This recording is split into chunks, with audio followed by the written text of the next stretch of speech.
Baik, Assalamualaikum warahmatullahi wabarakatuh. Eh, Bagaimana kabarnya anak-anakku? Sehat semua? Alhamdulillah, kita bisa bertemu lagi dalam kegiatan pembelajaran kita hari ini.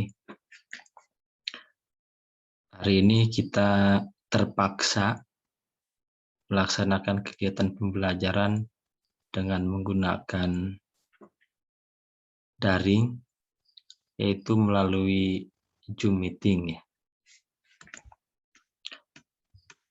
Kenapa harus Zoom meeting, anak-anakku? Karena sebelum Bapak melanjutkan kepada materi selanjutnya tentang kegiatan belajar hari ini, terlebih dahulu Bapak sampaikan bahwa pemerintah hari ini menghimbau kepada kita semua untuk selalu menjaga protokol kesehatan sehingga kita bisa membantu untuk memutus rantai COVID-19 ya. Jadi kegiatan belajar kita gunakan dengan melalui Zoom. Kenapa kita harus berikhtiar? Kita refleksi, kalau kita lihat sejarah Nabi, bahwa Nabi saja untuk berperang saja itu memakai baju besi, membawa pedang, dan membawa peralatan-peralatan lain untuk pelindung diri. Apakah Nabi takut sama musuh melebihi takut sama Allah? Kan tidak. Allah menyuruh kita, "Hudzu ya ayyuhalladzina amanu hudzu hidrakum." Nabi saja perang itu memakai baju besi, berarti diwajibkan untuk berikhtiar. Kita lihat sejarah Nabi lainnya, ketika Nabi mau hijrah ke Madinah, Nabi itu tengah malam berangkatnya diam-diam, menggunakan jalan yang tak biasa. Apakah Nabi takut sama orang-orang kafir melebihi takutnya sama Allah? Kan tidak. Kita berikhtiar. Jadi hari ini kita kegiatan belajar itu melalui Zoom meeting dalam rangka ikhtiar kita untuk menjaga prokes protokol kesehatan yang dianjurkan oleh pemerintah. Baik, itu saja mungkin anak-anakku, kenapa kita harus hari ini melakukan Zoom meeting. Baik, kita lanjutkan terhadap pembelajaran. Hari ini kita masuk ke bab 2 ya, yaitu tentang Asmaul Husna. Sebelum kita lanjutkan terhadap apa itu Asmaul Husna, mungkin adik-adik ada yang tahu apa itu arti Asmaul Husna? Oke, ada yang tahu nggak? Oke, baik.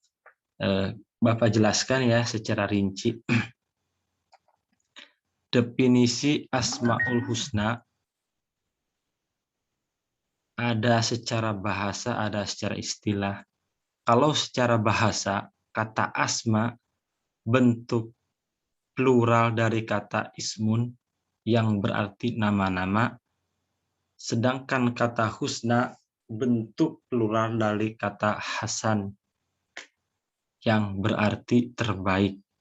Jadi arti dari al-asmaul husna adalah nama-nama terbaik, nama-nama indah yang mencerminkan kebesaran dan keagungan Allah Subhanahu wa ta'ala.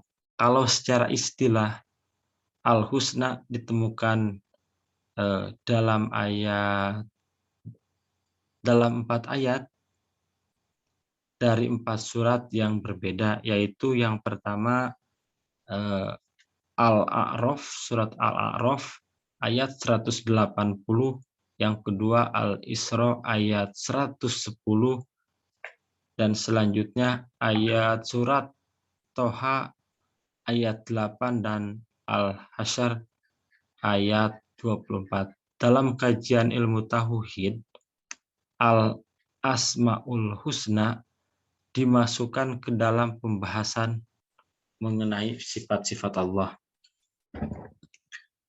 Dalam kajian ilmu tauhid, Al-Asmaul Husna dimasukkan ke dalam pembahasan mengenai sifat-sifat Allah sebagai konsep tambahan dari sifat-sifat wajib 20. Imam Asy'ari berpendapat meski secara harfiah asma berarti nama-nama, akan tetapi nama bagi Allah adalah sekaligus sebagai sifatnya Ar-Rahman, Ar-Rahim, Ar-Razzaq, Al-Fattah, dan seterusnya. Jadi anak-anakku, nama dan sekaligus sifat-sifat Allah karena manusia mengenal Allah melalui nama dan sifatnya tersebut. Berbeda dengan kita manusia. Nama belum tentu sifatnya, namanya misalkan contoh namanya Hasan, tetapi sifatnya belum tentu Hasan baik atau buruk. Namanya Jaki misalkan, tetapi sifatnya belum tentu bersih dan suci. Jadi Asmaul Husna mengajarkan kepada kita akan lebih bermakna dan berbekas bagi peserta didik dalam menanamkan karakter baik pada dasarnya. Allah Subhanahu wa Ta'ala adalah maha segalanya, sehingga nama-nama yang bersifat dirinya terbatas. Tetapi dalam ajaran Islam, Ahlus Sunnah wal Jamaah, ada 99 nama terbaik indah yang dimiliki oleh Allah Subhanahu wa Ta'ala.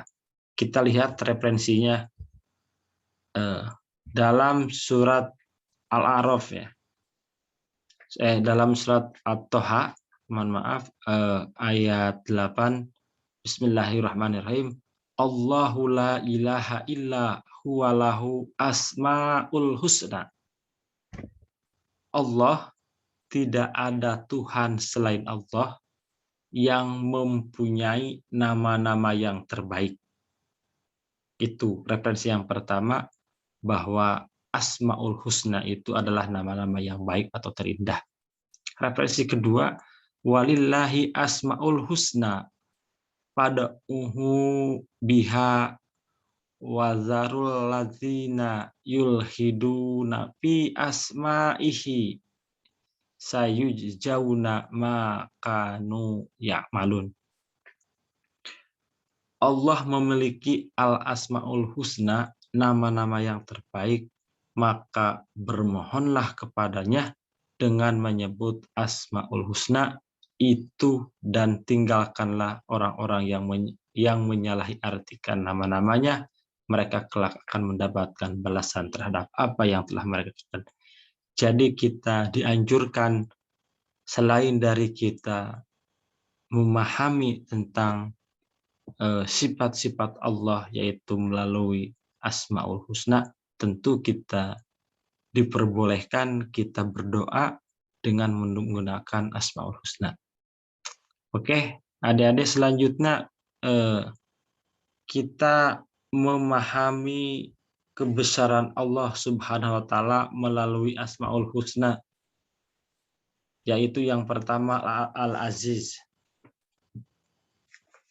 Jadi sifat Allah yaitu Asmaul Husna yang jumlahnya seperti tadi Bapak sampaikan, yaitu 99. Yang pertama kita Al-Aziz. Coba kita bahas nomor yang ke satu, kita coba menggunakan Al-Aziz. Al-Aziz artinya maha perkasa. Jadi Allah memiliki sifat Al-Aziz, Maha Perkasa. Lihat sebagian menurut dari cendekiawan yaitu M. Quraisyihab, kata Al-Aziz terambil dari akar kata yang terdiri dari dua huruf, yaitu Ain dan Jai. Maknanya berkisar pada kekukuhan dan kemantapan. Jika bentuknya ya uju berarti mengalahkan, jika ya iju berarti sangat jarang atau tidak, atau sedikit bahkan tidak ada sama sekali. Jika ya aju berarti menguatkan sehingga tidak dapat dibendung atau diraih. Ketiga makna tersebut dapat mensifati Allah Subhanahu wa taala yang Maha Kuasa, itu Al-Aziz. Karena Allah Maha mengalahkan siapapun yang berusaha melawannya dan tidak terkalahkan oleh siapapun. Allah juga tidak ada sama serta tidak pula dapat dibendung kekuatannya atau diraih kedudukannya. Allah begitu tinggi sehingga tidak dapat disentuh oleh keburukan dan kehinaan. Dari sini kata Al-Aziz dapat diartikan dengan yang maha mulia. Al-Aziz adalah salah satu sekian Asmaul Husna yang menunjuk kepada pengertian kekuatan atau ketinggian, dan mengendalikan Al-Aziz juga menunjukkan sifat keperkasaan Allah yang tidak mampu atau tidak bisa diukur oleh manusia ataupun makhluk lainnya. Adapun dalil yang menunjukkan sifat Al-Aziz dalam surat Yasin. Yasin wal Qur'anil Hakim innaka laminal mursalin ala siratim mustaqim tanzilal azizir rahim. Yasin, Yasin, demi Al-Qur'an yang penuh hikmah, sungguh engkau Muhammad adalah salah seorang dari rasul-rasul yang berada di atas jalan yang lurus sebagai wahyu yang diturunkan oleh Allah yang Maha Perkasa, Maha Penyayang. Jadi kita